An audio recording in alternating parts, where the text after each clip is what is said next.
Welcome! We are doing our show that we've done a couple times a long time ago. Probably everybody forgot about it, and it's called Project Real Talk. And that's where we talk about entertainment, movies, TV shows, whatever, and kind of apply it to life today and really dive into it. And today we are talking about the hit Apple show Pluribus. If you haven't seen it and you're not going to, stick around. It's going to be entertaining. If you want to watch it, press pause, watch it, come back. We are talking about the first 6 episodes. That's what has come out so far. There's going to be 9 total. It's been picked up for a second season, but we're going to dive into the first 6. And it is a sci-fi show. If you liked Severance, I would think you would love Pluribus.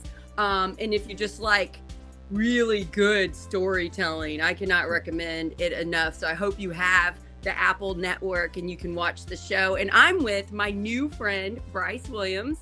I literally just met him, a week or 2 ago when he called me. Yeah. We have a shared thing of trying to stop LifeWise. That's how we met, right? And then somehow we started texting and you were watching Pluribus. I was like, could you finish it and catch up and we can do a show? And you're like, what? Okay. Nothing bonds better than hatred for Christian nationalism. Nothing at all. Right? You're so right. That is such a true statement. So how are you? And thank you for being on the show.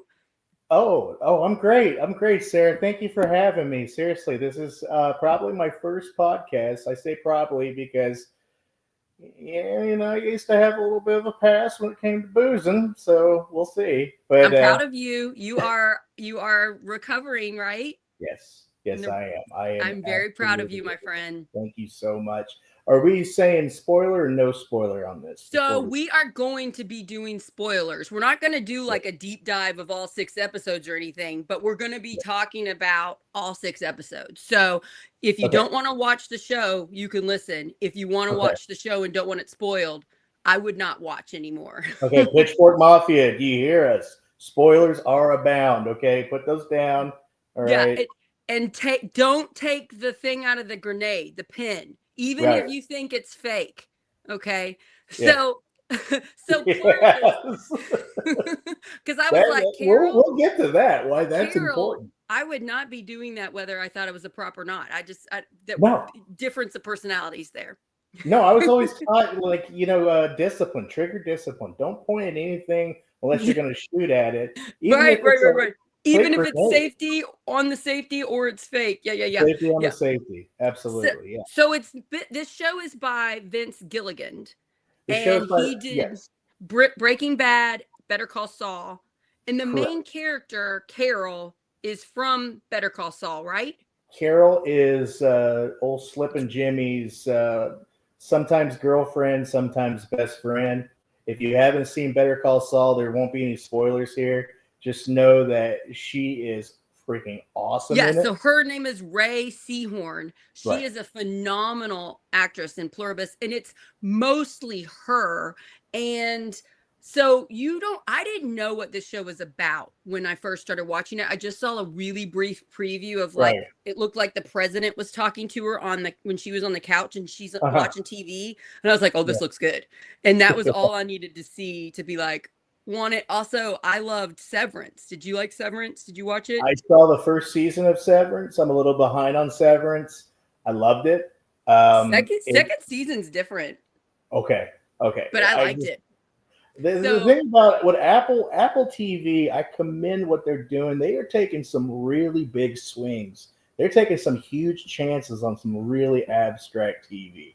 They're going the HBO route. They also don't pump out new shows as much as some of the other platforms, but when they do pump out a show, it's like usually really good. So I like a lot of Apple shows. And they're not Apple Plus anymore. I think they went to Apple. I don't know. Yeah, it's confusing. I can't keep up with that. I can't either. But merging here, changing name there. It's like, so this show would be considered sci-fi. I would say so, yeah. So in the first episode is very different from the other episodes. The first episode, she is living her regular life. She's getting done with a book tour. She is a famous author of, what would you categorize the romantasy, big time. But it's almost like it's almost like a historical fiction, Yeah, historical fiction, Yeah. romance, maybe with Right. magic and stuff in it too. You know Yeah, I those think it Crescent has. City books? I Those think it's books? sort of like Game of Thrones Yeah. ish. Yeah. Yeah. So, It's I mean, I think it's got a little bit but more more, fluff than that, right? yeah, I more think it's romance. smut. Yeah. Yeah. Yeah. So she is like very popular in that genre, and she's finishing up a book tour, and you don't realize it at first, but her one partner that is with her is her wife. Right. And that's also like her assistant, and they do this together, and they're at a book tour in a big bookstore, and the fans adore her. I mean, like, worship her, and they are Mhm. bringing, like, they're like, I had this sword made just like the one of the main guy character, and she's like acting like she's really into it, and then you see later Carol Right. she doesn't like being an author of a Yeah. famous of this famous fluff. She'd rather write more serious stuff, but that doesn't sell. And she's also like a really negative person, Right. which I want to talk about sometime, because I thought that was sad, because she's clearly very smart and moral and like had a rough life and Mhm. stuff, but then Mhm. she's very not happy, like in her regular life, where she makes Right. a lot of money and gets to be with Yeah. her wife on tour. There's some darkness going on there that we haven't really unpacked. That you know, that's the thing. Is like what I tend to do to my detriment when I watch a show is I'll already have like an opinion on a person before it gets really fleshed out. Don't go into this show when you watch it with your already made up opinion on who this is. You're Yeah, living because in I her love head a Carol. lot. I love her, Yeah, even though she's right, super negative, and I feel like she is completely taking advantage of how nice her life was. I love her, and right. I kind of like that at Well, she's Project Rice. I kind of necessary. have, Yeah, I kind of think it's really important for all of us to try not to judge, because we haven't walked in their shoes. right. You know what I mean? So Correct. yeah, she would Correct. be a Yeah. person that society would judge as a very negative person they wouldn't want to be around. That's sort of the premise of the show, that this character isn't likable and is very negative, which I didn't honestly think that. I just thought she didn't know how to appreciate what she had. But then you also see the sci-fi aspect of it, of there's some code that scientists pick up that's coming from space, and Right, they right. like, At the very beginning, you've got yeah, this kind of the SETI search for extraterrestrial intelligence, kind of word salad, and you got kind of like that Jodie Foster contact people that are over there that yeah, are like, oh, we just found a transmission. This is weird. Okay, yeah, so and it's like, that immediate, right, yeah, it's like something and like that that. started before the Carol story even gets Right. introduced. So what I love about that is that it leads us into the paranormal, the sci-fi. Something is really weird here. Buckle up, but then we go back to normal with Yeah. Carol's story. And you Before that, see, yeah, so you see they figure out what it is, and they make it. They make right, it in like a lab, and then they start correct, injecting it in animals, and they think they're right, not going anywhere, and then a rat bites through the glove of a scientist, and that's the start of it. And as soon as that happens, everybody starts getting infected, and then, like, they kiss each other to get infected, which later on that changes, and it becomes much easier to infect everybody, which I thought is pretty interesting. But I got a like, question about that, by the way. So everybody's supposed to be in this lovey utopian mindset, right? Why the biting? Isn't biting a form of aggression? that is a good point, but Yeah, I just thought of that, right? maybe in rats, it's it's different than, yeah, that's a good point, because yeah, the first initial one was violent. I Right. think you And just that's came why up they with a kiss weird, each other to spread yeah. it because it's And all it's about super love. creepy, because you Yeah. think they're gonna turn into like zombie scary people, and they get Right. real smiley. Yeah. Like, the Yeah. show is a what is that cup called, the science thing? What are those called? Petri dish. The show Sure. is the Yeah. petri dish with a smiley face put into it. And So, then folks, it's this is like, it goes Michael Crichton, like hardcore Michael Crichton in the very beginning. You feel like you've got an Andromeda strain thing going here. At the yeah, time, while Carol's story is going on too. So you got lead character introduced. Huge pandemic's about to happen, but it's a weird pandemic. It's a joyous pandemic.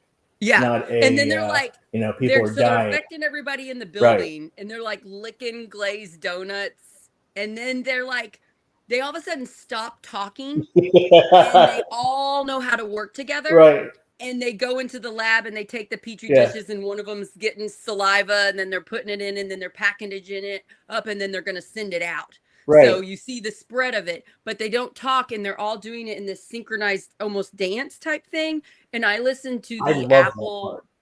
I listened to the Apple Pluribus podcast, which I recommend if you're a super fan of the show. And they said the way they did this, they had, they hired a choreographer to plan it, and they put a request for people.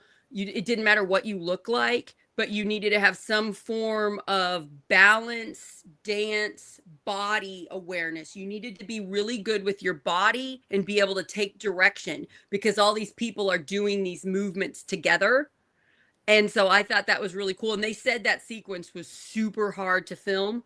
Also, I found out they put in a ton of money to make this show, which you can tell it looks like a really expensive movie. The budget's crazy. The budget's crazy. They shut the grids off and turn the grids on. Yeah, it's pretty wild. And you know what makes sense if you ever follow Vince Gilligan? I'm a huge Vince Gilligan fan. I'm an absolute just love what he does. He's a big 40s and 50s movie fan. So there's a little bit of that Gold Diggers of 1939, like the dance numbers that they used to have back in the 1930s. So it's more old school type Hollywood sometimes. Kind of a callback to that. Yeah, that's interesting. Yeah, because this is my first Vince Gilligan show where I really got into it. I appreciate what he seems very talented, but I really like the plot of the show. So then flash forward, people are getting infected, but we really don't know about it. It's happening quietly. Then you go to Carol and her wife finished the tour. They're at a bar about ready to head home in Arizona, right? New Mexico? Where is it? New Mexico, Albuquerque. New Mexico. Yeah. Albuquerque. Good job. And that's when all of a sudden it's the world being taken over. So all of a sudden, because when they have that initial sickness, right? Before they conform to the hive part, it's almost like their body and their brain gets it's like it restarts. Yeah, it's reboot almost like or something. Download. Yes, right. So people are dying. All of a sudden, everybody's like, they look like they're dying or they're having seizures and they're shaking, and it takes a couple minutes, and then some of them die, and most of them come back. Carol's wife dies, and you find out later on, you found out around 1 billion people didn't survive the initial takedown. So she died on the accident. She fell down and cracked her head. That's how because they were able to. That's how they have so much stuff about her, because they were able to hive in. They were able to hack in to her brain and get all her memories, because that's what they're doing, so they could have like this shared intellect.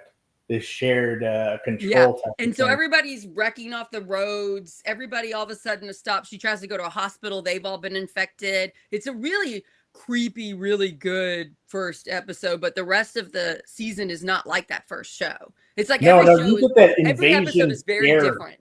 I love that. That there's calls to the stand. There's calls to this whole, like, the world is crashing around me, and it's gorgeous. The set design is crazy. Yeah, it really is. Yeah, I thought it was really fascinating. I totally saw it, and just how scary it would be. And then again, you keep thinking that when the people come out of the infection that they're going to be scary, and they're not, but they know everything. It's the hive mind. So they know everything that has ever been thought by all the people that had this happen to them. So each person, and they can all talk to each other like ants in a colony. Right. Like an 8-year-old can do cardiac surgery. Yes. Like, an 8-year-old knows everything that any human that was alive at that moment knew. And it's so collective, right? It really is. It's everybody for their own purpose. And then the next episode, what happens is they bring a woman from some far Middle Eastern far away, country, like Middle Eastern country. Yeah. Right. She gets on a plane like she rides a she gets Zoja. out, she helps somebody out of a car, she rides a motorcycle, she gets on a plane, She flies and the giant plane. she flies the giant plane. She goes and showers and everything, and She you goes to the just see airport. the They're waiting for her. right. She takes a shower. She puts on new clothes. She goes there, and then you find out the hive tried to pick the best person to communicate to Carol, who was not infected. For some And, reason, yeah, this virus did not work on Carol.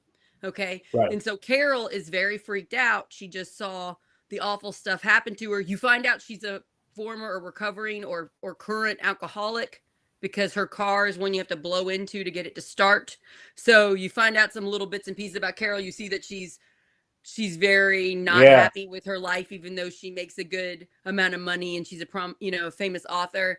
And then so you find out some bits, and you also find out that she loves her wife because she does everything she can to try to save her, and she brings the body back to their house. And so then you're like, well, what's happening? Well, this woman that traveled far in a creepy manner comes and talks to her, and she talks back to her. Right. And they say we when they speak. They don't say, well, I thought I would be a non-threatening person. They're like, we thought. And that's like, you're realizing they're all together. So they're only really speaking when they speak to someone not infected. And then Carol finds out she's not alone. There's like 12 maybe. At first they think it's 11. 12 others, yeah. Right. And then there's 11 12. show up. One And then hasn't been able to be found. Right. Right. So there's just very few humans that weren't infected, but she's not the only one, and only like half of them can speak English. So she goes and meets them, and so anyway, we won't go in too much into all of the plot of it, but we just want to make sure you understood. So we got this creepy hive mind, but the hive mind is nice and peaceful. Very. And Yes. they know all about Carol, because any human that ever interacted with Carol knows her. They've read her books. Like so they immediately smile at her and say, hi, Carol, we're so sorry about your wife. Like, do you want some food? What can we do for you? And then a creepy thing happens when Carol talks to the woman that comes to her, Zoja. First they find out, she realizes they picked a woman that she would be attracted to. She goes and gets one of her books and holds it up to her, and it looks like the male character in a female version. Yeah, it looks like the main pirate from the book. So she calls her Pirate Lady, which is pretty funny. Right. I like that part. A nice little flourish. I think that's the name of the episode too. And so that's really funny. And then you find out if Carol loses her temper in front of one of these others, they seize up, and then like a million of them die. Because they're doing scary things when they seize up that could cause them to die. So she quickly learns she needs to control her temper, because she's grieving too. She just lost her wife, and this very scary thing happened, but she can't freak out. Untreated alcoholism, losing your spouse, and the world just being a complete like carbon copy of a Christmas cookie cutter, of these just really nice people. She is going through it. Yeah. And you don't really see it from that perspective, I guess I lean a little bit on the recovery side because she is boozing a lot and she has that problem too. But it's all she's just a very very lonely person, very lost. Yes, her main person just died. That was her person. Right. Yeah. Right. Yeah. And what was interesting is some of the other people, because there's 12 total, some of them have people that are in the hive mind that they love. Like some of them have children or parents or friends that they keep connected. And so it really changes the outlook of what do you think about it when they still have people in the hive mind, and they can those others can kind of act like that person because they have that knowledge in their brain, but they can't fully do it, And so it's like, is that them? And for all the Lord of the Rings fans out there, it's kind of like a Council of Elrond that happens in Spain. They meet up with everybody, and then everybody has their own little take on why they feel like this might be a good thing. So there's like the socioeconomic view of why this takeover, where everybody's nice and everybody's gracious, might be a good thing. And Yes. Carol is pretty much all alone, maybe all Right. alone, in this So, mentality that it's not a good thing. right. So, like at the very beginning, you're like, wait, all crime is stopped. All Mhm, racism done, mhm. gone. Everybody's working together. They all look happy. They're all smiling. And so Right. you're like, is this what do you call it? Not dystopian, utopia. Is this a Utopia. utopia? Mhm. And as the show progresses, I keep thinking, obviously, it's not a utopia because they've lost their individual self. Everybody's individual self is completely gone, and they are all in the collective mind of what is good for the collective group. And it's like they're little worker ants working all the time. They don't get to be like, hang on, I want to go watch my favorite show. I want to go swimming right now. There's none of that. They're all working constantly. And if there is a human that didn't get infected nearby, you're doing whatever the human wants. And Right. then you start finding out like they can't lie. So Carol's trying to figure out what's going on because they don't really lie. They can sometimes not tell you something, but they don't lie and they don't harm her.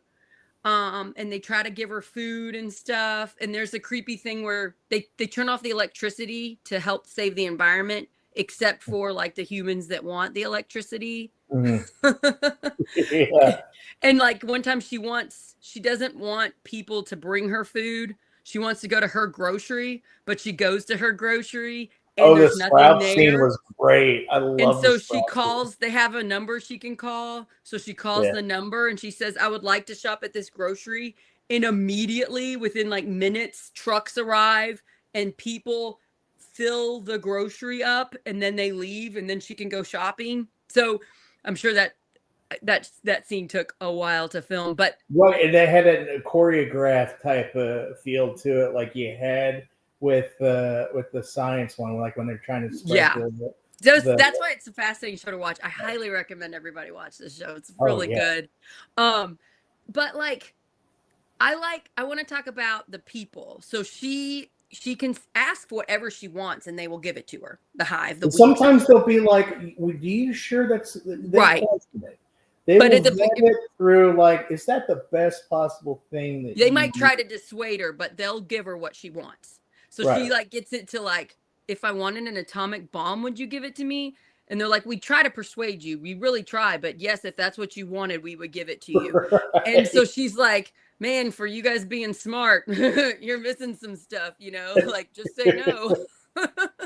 But Yeah. she flies out. Is it Portugal? I think she flies out to Portugal, maybe.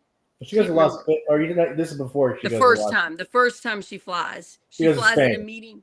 Is it Spain? She Yeah. flies. Oh yeah, Balboa, Spain, Right. Right. and she meets those that speak English, and you meet their families. And Hmm. there's a mom that has a kid. The mom didn't change, but the kid did. But she's still pretending it's her kid. I think if I had this happen, I think I would be like that. Yeah, that's still my kid. But Yeah, um, that's interesting, right? Like you come at it from a mother. I don't have any kids, and I that's a really great, interesting. Like if your loved ones are taken over by this, do they still like keep that? There's so much philosophical stuff with this show. It's and what I like love about it. the we people, the hive people want to make these 12 humans happy, so they will do what you want. They will role play. So this kid that has all the knowledge of everybody on the planet has the knowledge of how that kid was, so he's just pretending to be that kid. Right, But right. Carol will say, what's the best doctor procedure for this thing? And the kid goes, well, that's a good question. It could be this and this and this. And the mom goes, That stop bothers it. me about Carol. So Carol, okay, I get that you don't like it for you, but why are you trying to pop everybody else's balloon? I don't Well, really understand.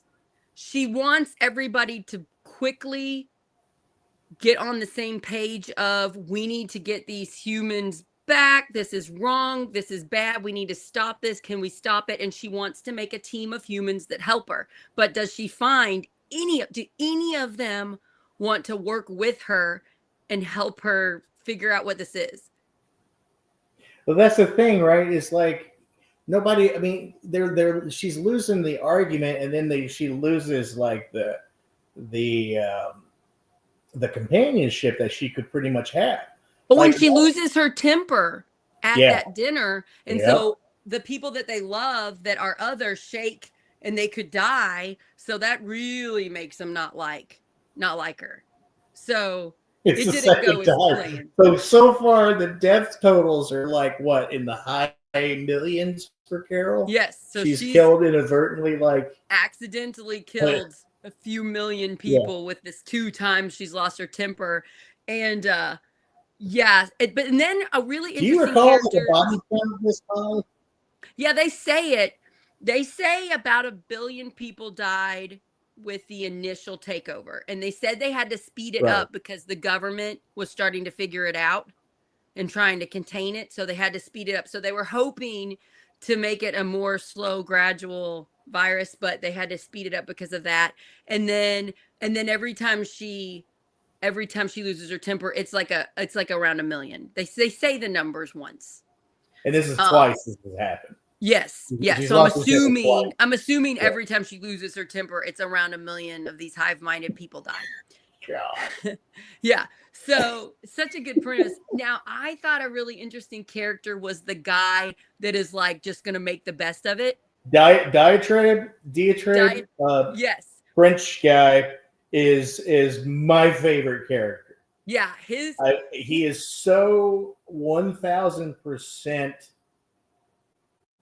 sure of himself, of who he is and what he wants. He doesn't want to hurt anyone, but man, that guy loves his toys and he loves adulation, all this stuff. And yeah, he really is into the ladies. He's thriving in this, right? Yes. So we've got one character that is like, this is the best thing that's ever happened, or he's just like, okay, it's happened. I'm going to live my best life for however long that is. And since they wait on you, since they'll do whatever you want, he like flies in on Air Force One and they have their first meeting on Air Force One. Right. And he's got all these women, these amazing model type women. And the thing is, he's likable. And I listened in that podcast about the show. They said it took them months and months to cast him because they needed someone that you liked, even though they're doing these horrible things, and you can't fake it. You have to like naturally. So they found him. He said he auditioned and waited 5 months. He thought he didn't get it, and then they came back to him. So they were searching for a really long time for this actor. And I like the guy. Because again, he's like a womanizer, but he's not mean. He's kind to everybody that's waiting on him, you know? Oh, no. He's not mean. He is a very hedonistic person. It is all about enjoyment. He believes life is best if tasted, right? Yes. Like he's got a card for every day of the week. Like every license plate says a day of the week on it. They're all Ferraris. Some like fancy sports car, yeah. And he's kind of like a kid, but as an adult. Like he can go along with it. So that's, I think, my favorite episode is the last one, 6, where he's in Vegas and he stays in Elvis's suite at the hotel where Elvis would perform. And it actually was filmed in the suite where Elvis lived, in the hotel where Elvis performed. Yes, except they had redone. It's not the same style. They had redone the hotel a few times since then, but it is the same place. And he has like pictures of himself. But at the beginning of episode 6, it's a whole fantasy James Bond during Elvis's time, Casino Royale. He's playing poker with the guy with the eye patch, and it's like set up so it's millions of dollars, and he wins, and the girls around him in like amazing dresses. By the way, I love the fashion of that. Oh, episode. sure. Oh, yeah. Gorgeous. The costumes are awesome. Yeah. Yeah. And then like they fall out of character at one time, and he's like, stay in character. Oh, right. The guy with the eye patches is happy that he won. He's so happy. Like, he's like, look, I made him happy. And he's like, stay in character. And he's like, oh, yeah, I'm mad. It's got that great dark black comedy feel to it all through. Oh, you forgot something. So the fact that there's before this part happens, to kind of go back, there is when she tries to do that whole truth serum thing. Yes. And get on that and get her Yes. to kind of like, tell us what's going on, like tell us how to reverse this, right? This is not a good thing. Yes, so they don't lie to her. So Right. she's always asking Zoja, the woman that's been sent to her, and Zoja's like, I can't tell you.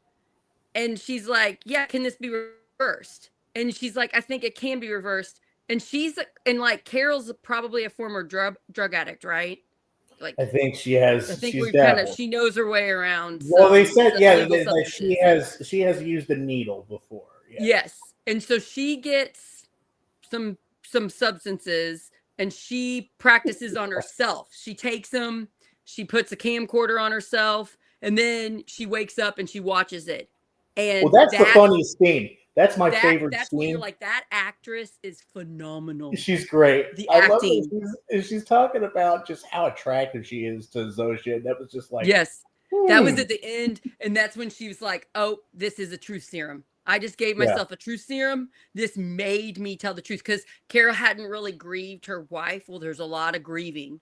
There's a lot of crying and grieving and sadness and loneliness when she takes that, and you're watching the filmed coverage of it, and then you're seeing, and she is attractive. She admits to herself that Zoja is attractive. And so right. That scene's phenomenal. I've never seen anything like it. Because she wants to see if it works, right? She wants to test it out. See if this is a true serum. It is a true serum. She had already asked for a grenade, and Zoja brought it to her. And she takes the pin out and it blows up, and Zoja tries to protect her. And so Zoja has to go to the hospital because it was a real grenade. That's where I'm like, Carol, don't take the pins out of what you think is fake grenades. Right. That's when she realized she could ask for atomic bomb. Carol anything she wants. They will give her anything. Yeah. Right. They'll try to talk her out of stuff, but they will give her stuff. Like they feel like they know what's best for her based off of like her history. Because everybody everybody knows stuff about her. Yeah. So she has to go that's visit. The last straw though. When they decide that, okay, we need some space from you. Well, she gives the truth serum to Zoja. Right. And then she asks Zoja the questions, and she makes all the wee people, all the others cry. She has a heart attack. And Zoja has a heart attack and almost dies. That's when I was having problems with Carol. I was like, I understand about finding the truth, but I don't think I could do this to a creature like that. But I know she wasn't planning on that happening to Zoja, but Zoja just is recovering from the grenade thing. So that was interesting. Yeah. So then she takes a nap in the hospital, and all the others leave her. They leave the whole city. And then she has to call through and get a voicemail and leave a voice message. And the voicemail is that in episode 4 or 5? I think it's 5. Then they leave, and they're like, we just need some space, Carol. We still like you. We just need some space. And that's because that's when she sees that they're drinking a lot of milk. They're always seen drinking milk, and she goes and investigates why. And then they find out that the milk stuff is not milk, but it's some weird product. And then she drives to Vegas because she knew the guy was going to go stay at the Elvis suite. Mm-hmm. And everybody leaves after the big party. The casino party, they all leave because they say Carol's coming, and we can't be around her. We can't be around her. And you want to know how they filmed that scene where she's driving down the main strip of Las Vegas and no cars are there, but the lights are on and everything, and she's doing the stoplights? They put 12 cameras around the car, and then they drive down the street a few times, and as long as they get one shot with no car, with no people in the shot, they can use AI or whatever, and they can digitally alter it so it looks like nobody's in Las Vegas. So they didn't close the strip. They just did cameras, but it looks so real. You can tell when things are fake, when they're, and it's it looks real. So I thought when I watched the episode, I assumed they shut down Las Vegas somehow, and then they still kept the lights on. Nope. Don't they have on a marquee what suite he's in? Yeah, it says welcome Carol, and the hotel was the people that run the hotel were real nice and let the show in and stuff. And then they really stayed in Elvis's suite. And apparently Elvis's suite is haunted. And while they were filming it, they had scary things happen. Not scary, but nothing mean, but creepy stuff happen. That is so cool. Oh God. Was that on the podcast? I got to check it's all on that podcast. You probably like it. Okay. Yeah. And then that's when you find out what they're eating. So we think being a pacifist is such a great thing. Like, I'm a nonviolent person. I try to live a nonviolent life. And you would think, well, they don't hurt anybody. When somebody's injured, they immediately take care of them. But then the way they eat is bananas, because they won't pick a fruit off a tree. They won't kill an animal. If it's already dead, if it's already made, they won't waste it. So they'll eat food that's already been made, but they're not going to take an apple. They'll only eat it if the apple falls from the tree. And so, so Carol is like talking about the milk and the weird stuff in the milk, and that's what they're drinking for food. And the guy at the hotel goes, well, I know about that. And who tells them? Like, then Carol watches a video from John Cena, who is acting as the wee John Cena, and he does this big dialogue, and he explains that, because we forgot about this part. She found human remains in like a freezer. She did, yeah. She found out they drank a lot of milk. She tracked down this dairy corporation where all these milk cartons are from, and she found this drink that isn't milk in the milk carton.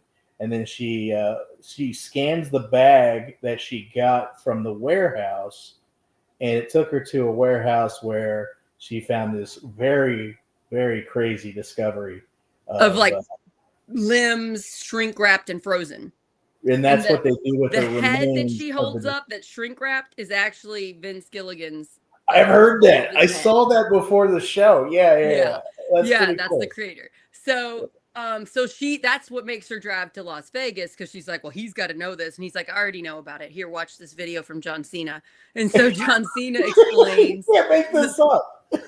John Cena explains that since they don't kill their food or pick a apple off a tree, they eat people that already died. Yeah, right. They put them in that liquid. They take all the food and they condense it into this liquid, and everybody drinks depending on how much they weigh. So he's saying how many he drinks, like 8 a day, 8 milk carton things a day. And he's like, we'd rather not eat humans. Human derived protein. So they call it HDP. HDP. And so here's a thing that's going on too, is that the human race can't survive like this. They're running out of food that's already procured. They can't pick anything. They can't raise anything and slaughter it. So just off of this HDP, they're going to run out. They're looking at maybe 10 years left. Yeah, this is what I thought was interesting. This guy that lives in the fantasy world that's staying at Elvis's suite is a smart person. Sure. He seems to be the smartest that we know of that is asking questions instead of just accepting it. Seems like a lot of the other few survivors have just accepted that this is the way life is going to be. But he starts asking questions, and he cares about them because he's really interacting with them, even though they're pretending to be whatever he wants. They seem to be happy about it. So he's like, Carol, they're going to die. So I'm trying to figure out how can we help them survive.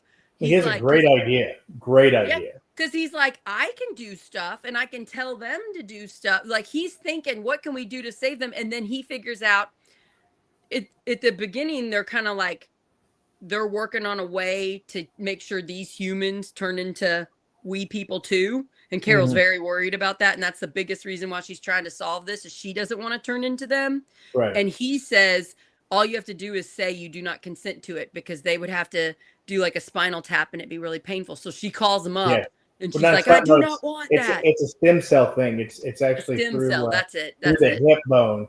And these guys are very into consent. Because you remember when the French guy wanted to take one of he thought that Zosha was very attractive. And I want her to go with me, but she won't go with me unless you say it's okay. You say it's okay. So yes, consent is big for them. Again, nice. And they're happy. Yeah.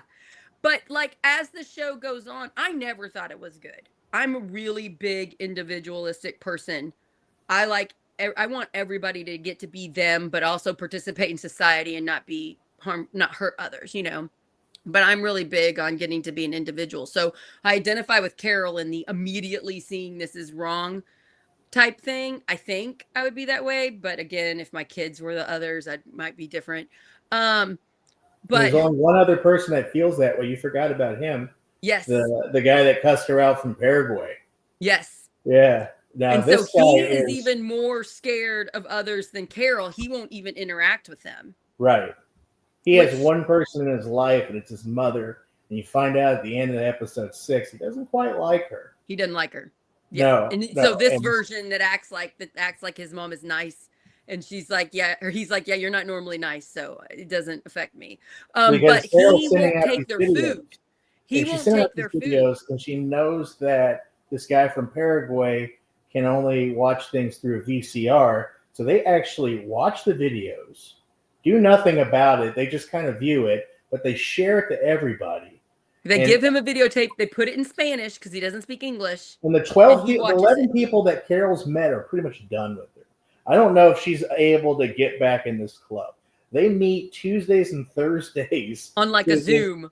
Right, and leave Carol out of it because of all the carnage she's caused. And when Carol hears that, it really hurts her. That was lonely. That's sad. That's the thing that would get to me the most. Yeah. I think I would end up being around these others because I think I would not want to be alone every day. Right. Like that's what I'm saying, right? Like she is so hell bent on going this way to uncover it, to go back to normal. Why would you want to go back to the life that you've lived, right? I think she's going to turn around and she's going to find like a life in this. I really honestly do, because she wants things to be miserable again. That's a good question. So she's a very smart person. She's also really wants to be an individual because remember when she was young, her mom sent her to conversion therapy to try to get her to not be gay. And then she said that everybody said they were the meanest, the cruelest people she ever met was at that conversion therapy camp type thing. Right. But the thing is, see why they all outwardly are very much like these people too. Yes. So they pretend to be nice. That level right there, I felt a kinship to her. Yes. That, because can you imagine going through a conversion therapy to get the gay off of you, like they would say, right? Oh, my heart Everybody looks like the world that you live in. Any human that's had that happen to you, I'm so sorry. Thanks. That sounds like it is so important that you be you. Yeah. Like it is so important. And when we don't let people be them, they start having mental health problems, and some of those people start being very cruel to other people.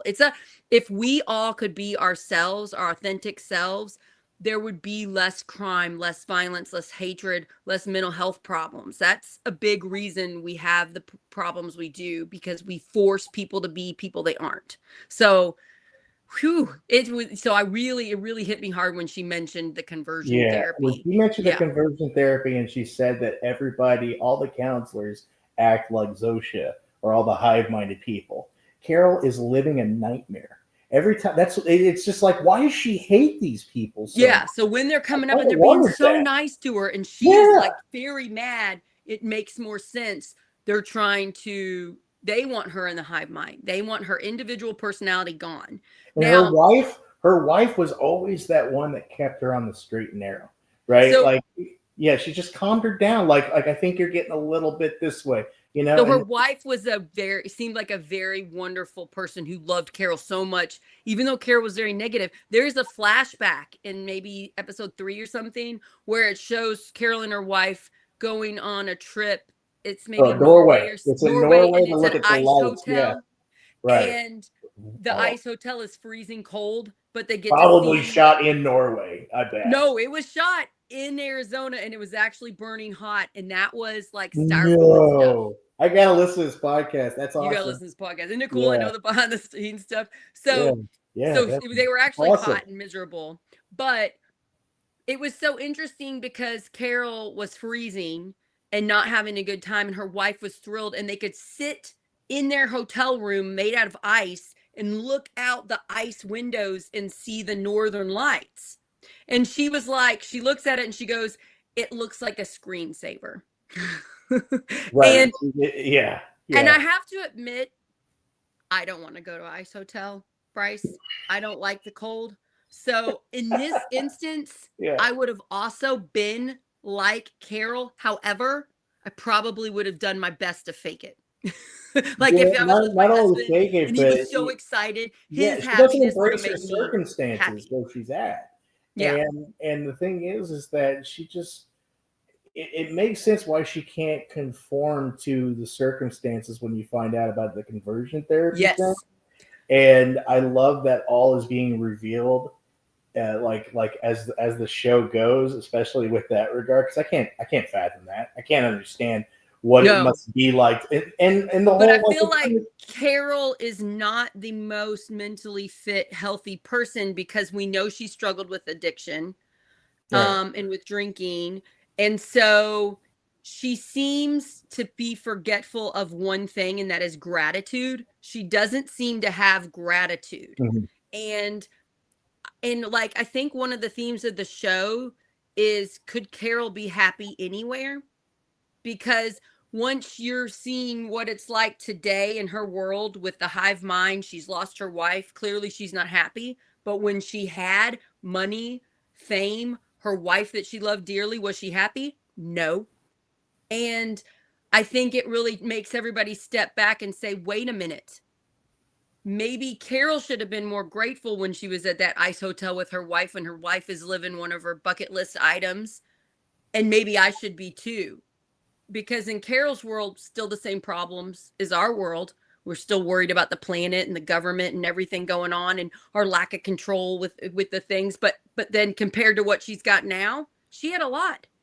And so I like the show because it makes me realize I always got to practice gratitude. Always. Sure. You know, like Yeah. my daughter woke up at 4 this morning throwing up, sick, missed school. That woke me up an hour and a half before I was going to get up. And what am I going to do? Yell at her and be mad at her? No, I'm going to love my child. And you know what? I'm grateful that she's not throwing up right now. She's watching a movie and she was able to eat a little food. So it's like, it's just.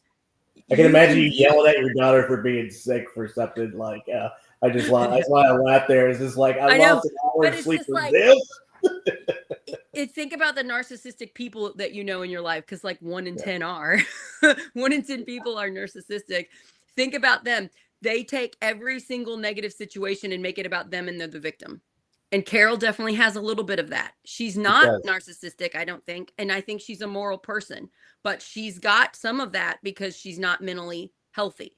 And I really like the show zooming in on that. And I think we all could learn something, because our life could get a lot worse, and life is hard for everybody. Well, the thing is that it's like a manufactured.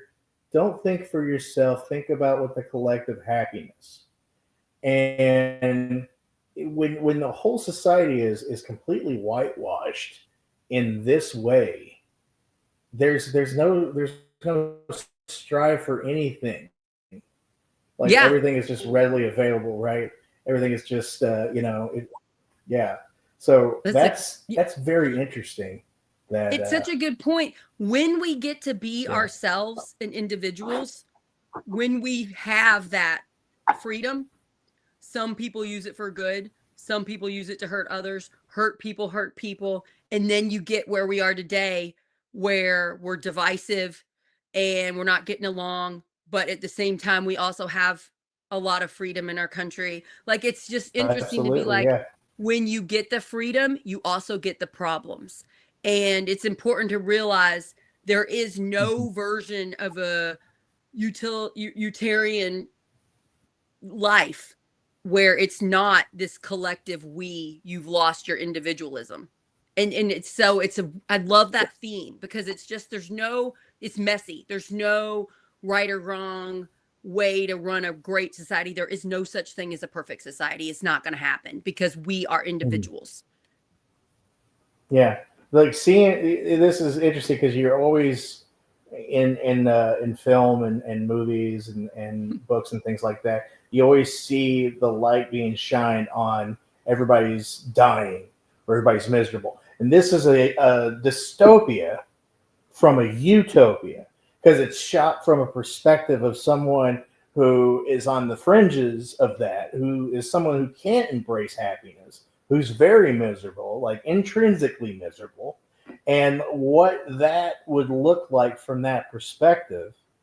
And it's almost like maybe happiness should be something that we strive to, and we shouldn't have like collectively and ultimately. Maybe happiness should be like that wine that you said that you're going to have on Friday that you worked Monday through Thursday to get, not 24/7, not mandated, not, like there has to be a gain to get here, not just this is it. Now we're all happy. So what is even sadness, right? I really like talking to Rich Genzero. He is also working to stop LifeWise, and I do a show with him. Oh, He's a Lutheran pastor, and he talks a lot about this, about what's the difference between everybody's doing Christian nationalism and we all have to act a certain way or it's a sin, and then what's the actual right moral way to do this in a Christian manner. And he's interesting because he's a Lutheran pastor. He calls out all the bad ways Christianity has been used to hurt people. He's very knowledgeable on that. And it's so interesting for him to be a pastor and be so willing to talk about it. There's so many people that look at religion based off of what we see in the political thing, right? Yes. And if that's your gain on religion, I would be an atheist too. I absolutely would be. I don't understand like why. And so the difference between we morally do what's best when we can, we help each other out, we work together as the goal for the community. I call it community. Rich calls it fellowship. And then there's the LifeWise Christian nationalist take on this of everybody has to be this certain way, and it's fake utilitarian. What is it? The word? It's fake. You can't force people to be who they aren't. And that's in the real world. That's what Christian nationalism is trying to do. It's trying to make everybody fit into a mold that they don't fit into so that we can be peaceful, and it's not real. And I think that really illuminates is like, is ignorance really bliss? I mean, do these guys even get to celebrate anything? Yeah, right? Even though they seem so happy, they don't do happy things. Right. They don't stop and enjoy a good meal. They're drinking the most disgusting stuff with human stuff in it, cannibalism. And they're literally going to die in 10 years. You find out the guy was hanging off of a light beam or something. And he's like, it's okay, Carol. It's okay, Carol. That happens. and so I do really like the show because I like to compare it to what's going on now. And I just want everybody to realize what we think is peace is not when you're telling everybody to do the same thing. Right. But there is a version that's never going to be perfect and it's always going to be messy, where you put the community first. The majority of you put the community first, put children first, educate them better, take care of them. If there's people that are addicts, you get them care, you take care of them instead of treating them like criminals. And like, there's a better way to do things without taking away their identity. And it really questions, well, what is that society? What would be a better society? Because it's not this. It's not the collective hive alien takeover of human bodies, and they're only going to make it up to 10 years, so I just like thinking about it. And I think we're a society, or we're humans. We understand conflict better than anything. It's almost like we have to have a good versus evil. We have to have a down in order for us to have an up. It's almost like it has to exist on that plane of existence. And the thing that this show is showing to me is just like, imagine if everything's so homogenized towards good.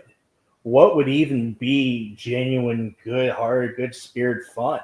What would even be like fun is only fun if it comes from something dark, right? Yes, otherwise, it's you need a contrary emotion. You need the guy that's living his wildest dreams. How long is that going to be amazing? Right. You know, and but then again, it's like Carol's on to something. Is that like you're not going to be able to enjoy any of this? Yeah, but she didn't enjoy it when she had it. Yeah. Yeah, I yeah. wish there was a How do way you that think you. this show's gonna end? What do you got predictions? We got three, Oh, what, seven, I 8 now. We think got 3 more episodes. I think the guy from Paraguay is going to be a huge wild card. I think he's bringing with him Oh, something. he's a famous actor. He's from Colombia. He's a famous actor in Spanish stuff, by the way. Okay. Or, He does look familiar. Like I might have seen him in something before. oh, he seems like the nicest person. Oh, that's the other thing I wanted to say too. The people that make this show, or it's a lot of the same people in Vince Gilligan's world. They were on Better Call Saul and Breaking Bad. That community is probably, I would say, the goal for the world, because all these creators, all these people come on the podcast and talk, and they all love their job. They love working for Vince Gilligan. They love the team. Everybody's really respectful and loving, and they all really care about the project, so they put their heart and soul into it.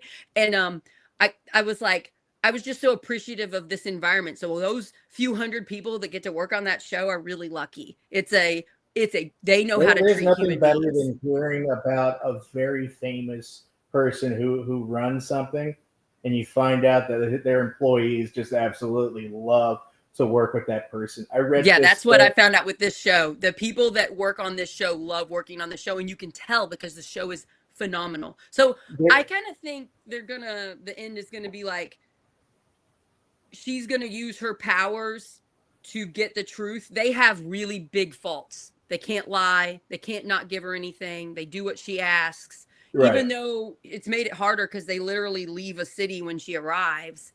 And then this one guy, she needs some more intelligence, so she's gonna get one more person, the guy from Paraguay, to help. Is that car gonna make it though? And they showed it being a few days ago. I think that's going to be Friday's episode. I think they're going to Friday's episode he has is her address. But that car is hanging by a thread though. Like he has to roll the start.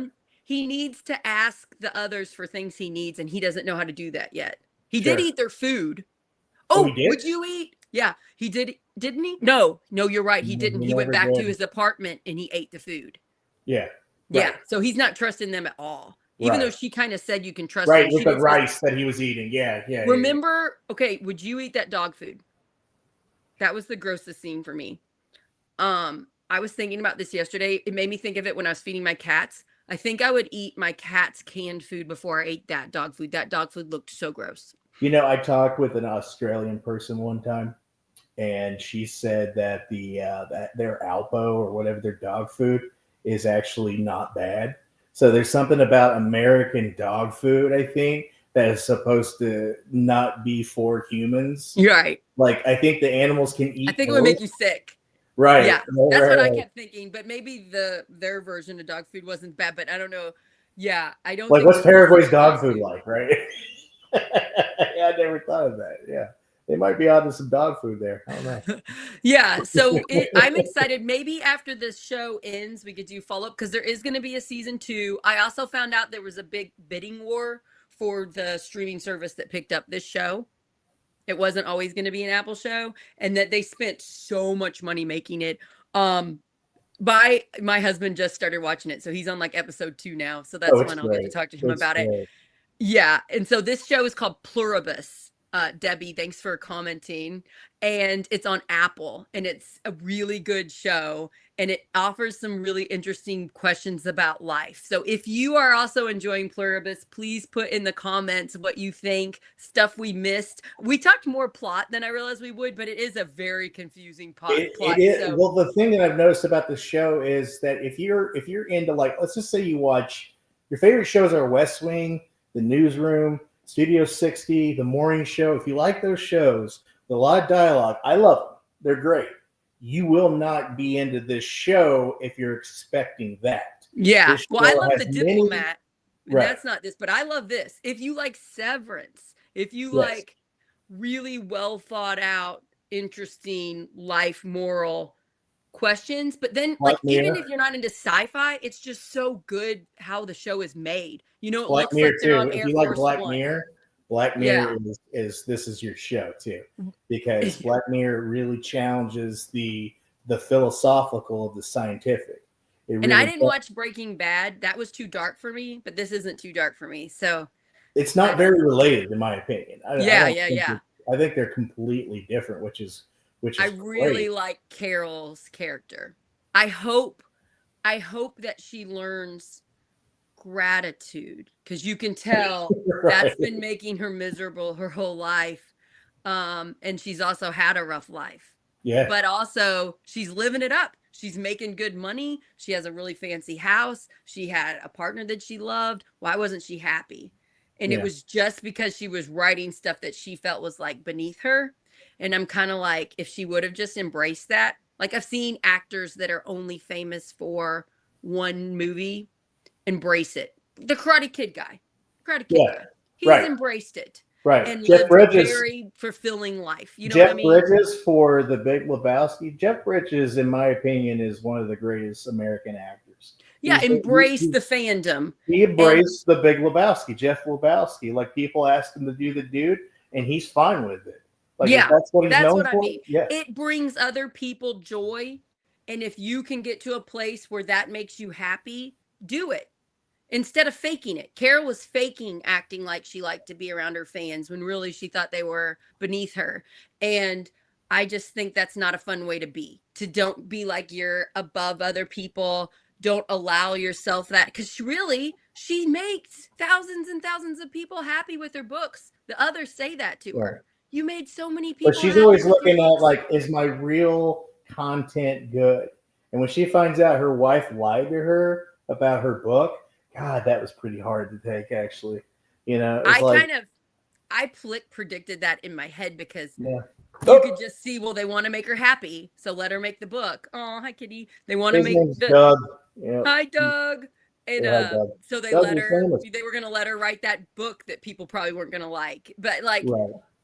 yeah, like I think that's a good life lesson. If you do something that makes people happy, but you don't particularly love it, but you make a living off of it, can you embrace it so that you're happy? Well, the It's thing is that if I go into this hive mind, I'm not gonna have anything to miss or anything like that. I'm just gonna be. I won't have an original thought. I'll know everything, and I won't that's be so able to enjoy it. creepy. That's the thing. Is like why I wouldn't want to have this hive mind is because I won't be able to enjoy anything. Is learning, is doing, is gaining something, losing something. I mean, is it worth it if you can't react to it? That's Is it such a worth good question. is it worth it if you can't really do anything about it emotionally? Like Like, I work, yeah, you're so asking such good questions. Like I do a lot in one day. I'm like super busy, but then I also drop all my Project Next stuff, all my community service, all my running for state office stuff, and I pay attention to my children. And mhm, it's made me appreciate the mundane chores that I have to do every day for my children. mhm. And then when I get those hugs or those sweet words, it's like I'm learning to appreciate that more, and I just want everybody to do that because it makes my life so much better. Like me being able to take that hug, you know, to take the sweet, sleepy hug in the morning from my children, to just, instead of being like, oh, I'm so busy, just be like, oh, absorb. This is the best part of my day. Like I just, that's my biggest takeaway from the show. Gratitude. Our life is hard. If it wasn't hard, we wouldn't appreciate the good, like you said, and to appreciate the good, and also to realize we don't control everything. We can't control everything. So when Yeah. things happen that are out of control, how can we handle it the best way? Life is hard. Let's work together. And the thing is, Carol no longer has anyone to check how she feels. She's feeling everything all at once. She doesn't have a filter of it. Everything's Yeah. Besides the Paraguay guy that they'll probably work together, who the doesn't only speak the person same language as they her. don't, That's gonna be yes, interesting. right. That'll be interesting. The only other person that will talk to her is the guy in Vegas living it up. Hmm. Nobody else wants to speak to her. They're doing a Zoom without her, and she's really hurt by that. So I think we need to remember our life, it has value, and it's really important that we include people in that. We can't push them all away. How lonely that would be. Do you think she'll join? I think she might join. Join the 12, join the Zoom? Well, if you think about it, she's either going to join or die. I think you're right. I think she's going to have to learn to like say sorry to them because they're all upset at things she's done. Mm-hmm. Can she say sorry, and can she be more accepting of who they are? Like, because she's very judgy. She's judging the crap out of them because they're not like her. And that's one of the reasons they don't want to be around her. So here's the thing that I'm curious about. Just some things that I'm wondering if they mean anything. They always show the time that it's been. Yes. Since the time is that going to mean something? Do they have a finite amount of time? Yeah.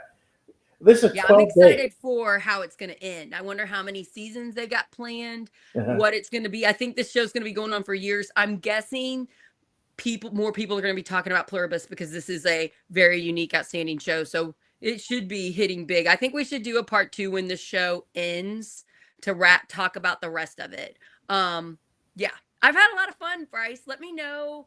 Text me other things when we find a matchup. Here's the thing, right? We were assuming real quick. We are assuming. Yeah, but one quick thing. We're assuming that these race of Pluribus, like the hive mind, is that the only thing that exists? I mean, come on now. Like, maybe there's something out there in the far reaches of the galaxy that is at war with this type of race. That's true. And like, what's the main hive? Why are they, and I get why it seems like the reason they came to Earth is because they only last so long in a civilization because of their code, because they can't kill anything or hurt anything. So they only last so long. But yeah, is there something else? The show could get more sci-fi or it could stay more Carol. I kind of think it's going to stay more Carol. Just based on stuff I've heard about Vince. Yeah. Vince, if he didn't know a lot about the drug industry, so he didn't go into it a lot. So since I don't think he's super into the sci-fi planet stuff, but we'll find out about it secondhand somehow. You know? Did you ever see The Leftovers? No. Okay, so The Leftovers. The premise on The Leftovers is that, like, I think 10% of the population disappears, right? And then it's all about the fallout. Nobody finds out at all. You're watching it, you're thinking 3 seasons, and we still have no idea why everybody's disappeared. And you don't.